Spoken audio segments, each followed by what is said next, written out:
I am in my office and I'm waiting for my video to finish rendering. It looks like it did while I was setting up the camera to do this basic waste of time that I'm going to do here now. And the video that I just finished editing, to put this in the proper time frame, this is Saturday evening around, well, it's not around, it actually is 9:01 p.m.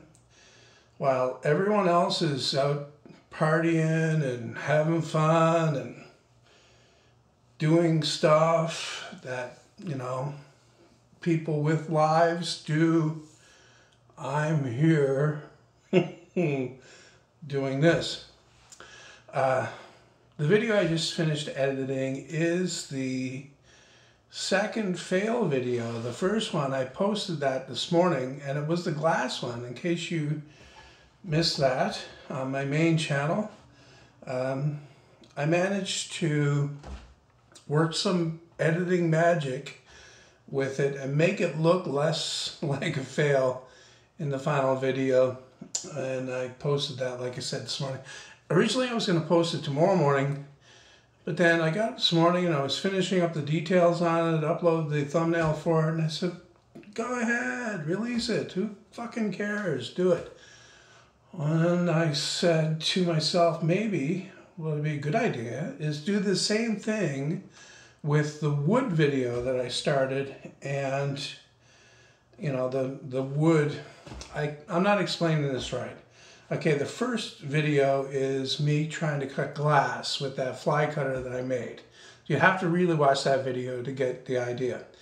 So after that didn't work, I mean immediately after that didn't work, the next morning I went out and tried cutting wooden discs, you know, to try to use it for cutting wood.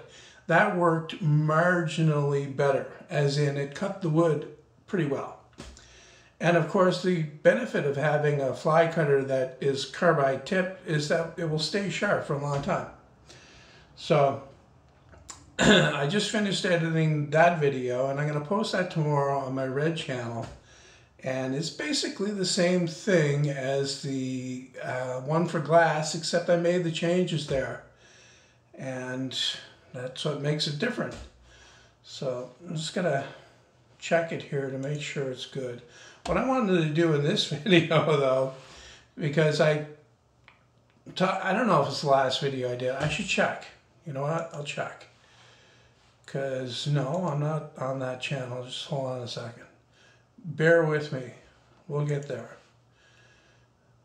I got one browser on the, I actually got two browsers on this computer, but I only use one to browse through the 3 woodworking channels I have. The other one is reserved for the home reno channel. Anyway, yeah, it was the last video. That was what happens when the project is a fail. And I talked about how people act like you're incompetent if the project doesn't work out. And bigger than that, more than that, is how they act. Okay, if the project wasn't a fail, if I'd managed to cut those glass discs out like I wanted, what I was really after was the clean hole in the piece of glass, but I wanted also the glass discs as well. If I had been able to do that, I wouldn't have got nearly as many comments as I did on the video. Anyway, so lots of interesting comments on there. I was going to read some of them and respond to them, and that's still my plan. I'm going to do that. I just want to check this video first before I do that, because I got to set it to upload while I do this. I figure that can run in the background while I'm looking through comments, no problem. This video is making laptop for me to do this with orange threaded rod in, and then make sure that accurately line discs out. Okay, that kind of looks all right. Get to the comments. I've got them opened up here. How many are there? First off, it's 255 comments. First comment, of course, as usual, is my own, which I post, you know, as I'm posting the video or making the video public. And I also pin it to the top in the misguided idea that people will see it and actually read it. But of course they don't. Because in here I said, I talk about the fly cutter and how it's supposed to work. And then I said, yes, I know there are special glass cutting hole saws, but this was an attempt to do it on the cheap. Also, with a rig like this, any sized hole can be cut. And that's exactly why I made this. If a hole saw, like a diamond tipped hole saw, would work for what I wanted to do, then I wouldn't have to do this. Also, I do these kinds of things because I think they're interesting. And this is what like blows past a lot of people. It just sails right over their heads. Okay? It's not about the project itself, it's about what you can use the project for a lot of people. A lot of people ask me, how much does this cost and how much does that cost? That's the wrong question to be asking. Okay? It's not about how much it costs or how much you can do it for. Anyway, so I said already that I knew about the, of course, because why wouldn't I know about that? Because I've been doing this all my life. That's the thing. That's another thing that people, it's usually people that have no experience. They seem to think that because they have no experience, or if they just newly discovered something, then it's a new discovery to everybody else. Not the case. So I knew about the drill bits that you can get, or the hole saws that you can get. But that didn't stop the comments. And it's like I said in that video where I talked about showing things that don't work out perfectly. This is the kind of comments that you get. So that was my comment, my opening comment to that. I got 17, I think. No, that's the thumbs up I got. I got quite a few replies to it. Most of them pointing out, basically other ways to do it. I wasn't interested in other ways to do it. I was interested in this way to do it. I tried this way because I know it can work. It's just the ability to fine-tune it properly so that it will work right. I'm looking at the comments as they appear to me from top to bottom as like most popular. Mine was first because it was pinned. That's not to say it was most popular. Next one up. John, I am a professional glazier and I have literally cut thousands of holes through glass and mirror. First, you should use antifreeze and water to keep the glass cool. Also, use duct tape on the other side of the glass to keep chip out to a minimum. The type of cutter you need is a diamond core bit and you will have success. Okay, this is the standard for the rest of the comments, basically. I've gotten 255 comments on here. I bet you that 150 of those mention diamond-coated hole saws. Mainly because they've probably seen a video of somebody cutting a hole through a bottle with one of those before here on YouTube. And I think you know the video I'm talking about. Anyways, it's a friend of mine, he did it, and I'll put a link in the description. Not that he needs more traffic to that video though, because I think it's got somewhere around 60 million views, okay? Because people are, hell-bent on drilling holes through bottles. For whatever reason they might want to do that for, right? Another guy talking about water jets. Well, last time I checked, I don't have a water jet in my workshop. Scary contraption you've got there. How about just a diamond-tipped hole saw? Now that's an idea. Got an interesting comment here. John, trying this shit so we don't have to. See, this is the kind of comment that I appreciate because it's not, the same old, same old. So I gave that a thumbs up, actually. I give all the good comments the thumbs up. Even my own sometimes. Can't hurt. Guy mentions the copper pipe. I actually tried the copper pipe in the past. You need silicone carbide dust or something like that. Something very hard, okay, to cut glass with that method. Otherwise, you're just spinning around and heating up the glass and it eventually will just break. So unless you got silicone carbide dust, I think a valve grinding compound, and I'm pretty sure that a couple people mentioned it here. I've had valve grinding compound in the past because I'm a bit of a car nut in the old days. So I would do that kind of things. I bought a 1990 Thunderbird for like 500 bucks. I got it for that price because the head gasket was blown. So I was at a job and I brought the car there, and I parked the car and I started scrapping the car. Basically, I took the heads off and I redid the valves while I had the heads off to change the gaskets. And there were guys saying, "Oh, that thing will never run again." And I drove that car for, I think, 5-6 years before I got T-boned on Highway 27 and Highway 9. I got smacked by this woman, older woman. She banged right into the side of my car. The 90 Thunderbird was like a tank though, but I think she hit me with one of these big old Continentals, and those are not those are not light either. So she drove me, I don't know, 40 or 50 feet. And the feeling that you get immediately when that happens is you kind of think it's your fault. And I was a little bit in shock anyway. So you know what? That's another story. It's got nothing to do with this. Another comment. You didn't succeed at cutting the glass, but I like the fly cutter idea, so that was a success. That was a good comment. I thumbs that up too. Moving on down. Basically, it's the same thing over and over again. My initial idea for this video actually was to read the comments that are exactly the same and respond to them in exactly the same way to the camera here over and over and over and over and over and over again, so you guys get a taste of what it's like. Here's an interesting one. Why a hole in glass? You can already see through it. That's a good one. I like amusing comments like that. Something that shows you have a few brain cells firing in the head. I had a guy comment on, here it is, you put 10x speed. I think you meant 1/10x speed. No big deal. I guess the no big deal means that he's correcting me on, my mistake there, and he's saying it's not a big deal. You made that mistake. The fact is, I sped up that footage 10 times. It's not slowed down to 1/10.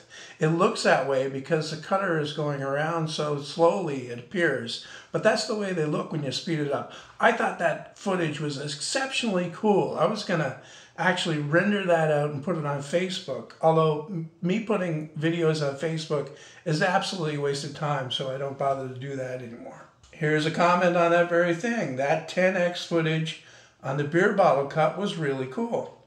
Here's one. What about the fly cutter in aluminum? It would probably work okay in aluminum. Would never have occurred to me to not, and not is in capital letters here, use a diamond tipped hole saw.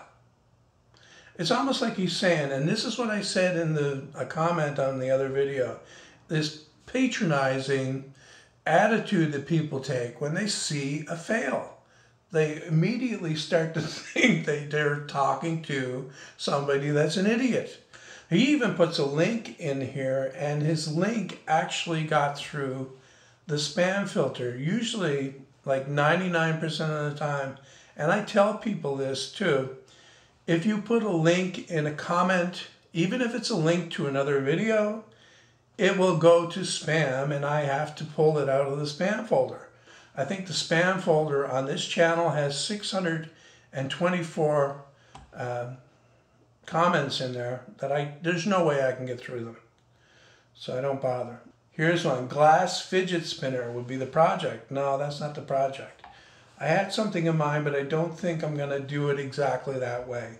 But it definitely wasn't a fidget spinner. I'm not doing any more fidget spinners.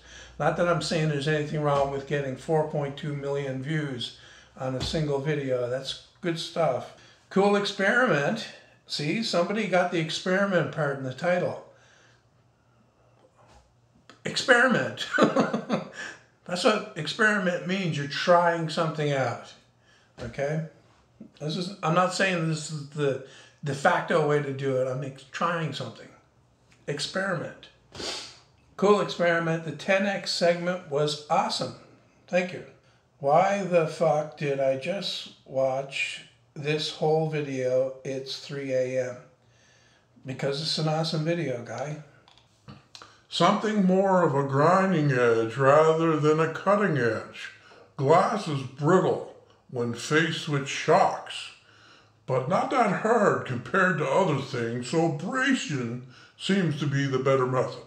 Hey, John, you really can't use carbide to drill glass. Well, in theory you could, because carbide obviously is much harder than glass.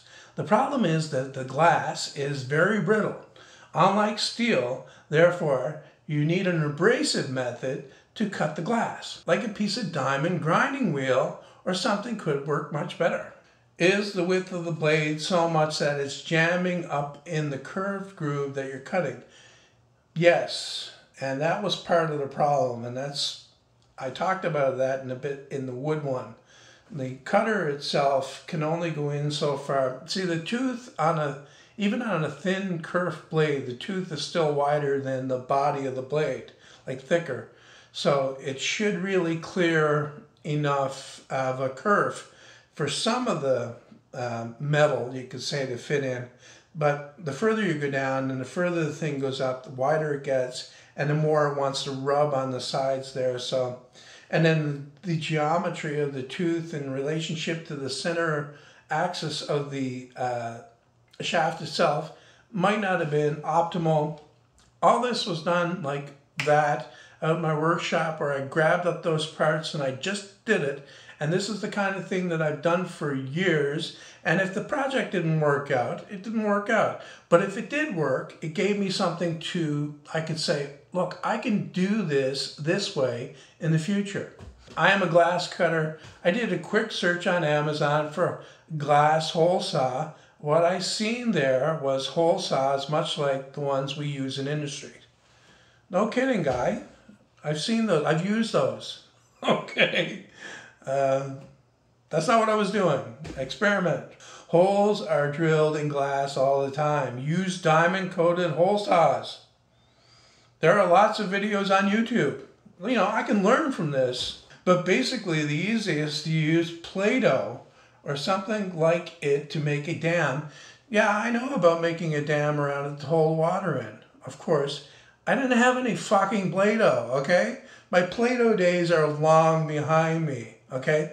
No kids here at the compound to have any plasticine or Play-Doh or other kind of modeling clay that I could make a dam with. So, you know, and I just put some oil on there and said, fuck it. If it, you know, runs off, I'll put more on. Here's one. You could try a Dremel tool with a diamond burr tip. Absolutely. Of course I could. I could also try to get a date with, I can't think of anybody hot that you guys would know. But think of somebody hot. Think of your hottest, you know, female. I'm into females, okay? Not into dudes. So think of a hot female, and I could also get a date with her. Here's one. Oh my God. Just tap it and it'll fall out. This is another common comment I got. People think that if you take the cutter and you make that score around there, that all you need to do is dump hot water on it and it will finish cracking it and it'll just fall out. Well, I got news for you. The chances of that falling out are like fucking hell freezing over, okay? You can tap on that all you like. It's wedged in there. There's no room for it to move, especially a small hole like that. I mean, if you're cutting a big hole, let's say in a very thin piece of glass, then it's got, you know, a little bit of possibly, you know, it'll move a little bit without chipping too much. But there's no chance, unless you could get it to crack down in a kind of a cone-shaped thing. And what's the chances of that happening? And I didn't want that anyway. I didn't want a fucking cone-shaped hole. I wanted a smooth-sided, clean-cut hole. Another common comment was adding a second cutter to the other side so that you'd have two cutters going at the same time.